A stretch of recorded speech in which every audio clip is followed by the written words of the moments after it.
Hi, so in this video, I'm going to try to answer the question that I get a lot, which is how do you know how long to cut your wires? So first of all, when I do my tutorials, I usually give you guys a length of wire to start with, so you know how long to cut them. But say you're inventing a new design, right? And you're not following a tutorial. You're just kind of doing your own thing and you're wondering, how long do I cut my wires? So this is going to be applicable to that type of style that has the 3 or 4 wires going around, like the wire frame, and then you have the bail, and then you do something with the top wires.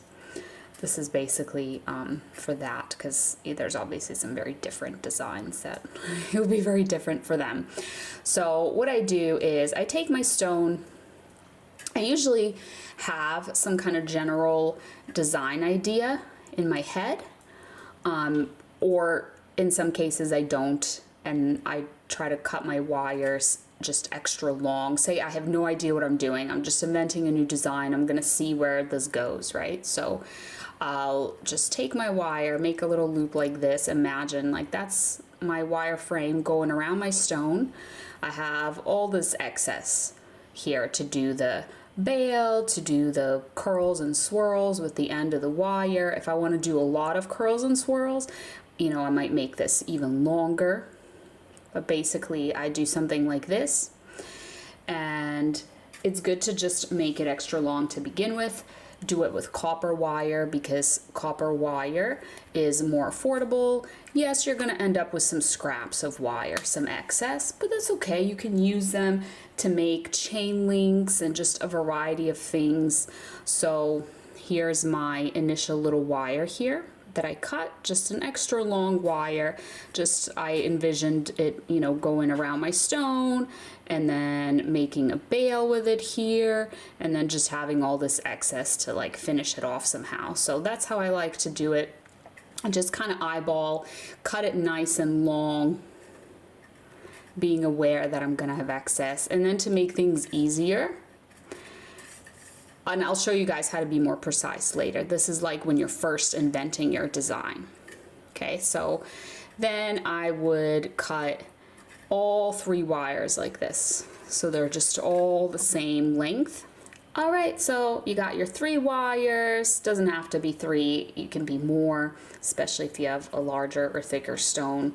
But basically, if you followed my tutorials, this is where I take some half round wire, kind of bind them in the middle here, bend my frame around the stone, and just kind of make my pendant. So since you're inventing a new design, you would just kind of do your thing, go with it, and you should have plenty of wires to do that with, and you're gonna end up, trimming them and ending up with some excess scrap pieces. And that's just the best way to do your very first time doing a new design, since you don't exactly know how much wire you're going to need because you're still working out the design.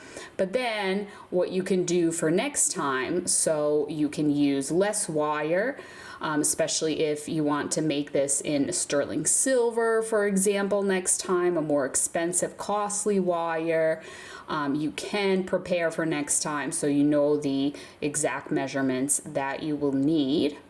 So then if you want to get exact measurements so that you can make this in, say, sterling silver and you're not wasting any excess wire, I would do something like this. So these are my 3 wires. You have the front, middle, and back wire.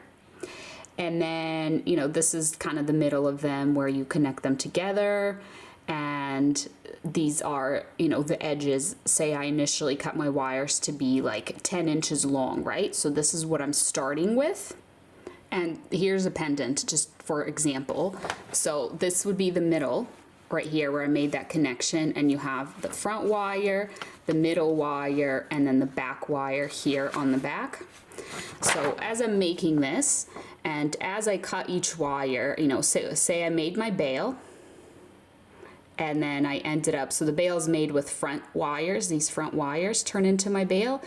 I just keep note, so I cut off like an inch on this side, so I'll measure out an inch and I'll mark it here, and then say I cut another like a half an inch off on this side, I'll mark that as well.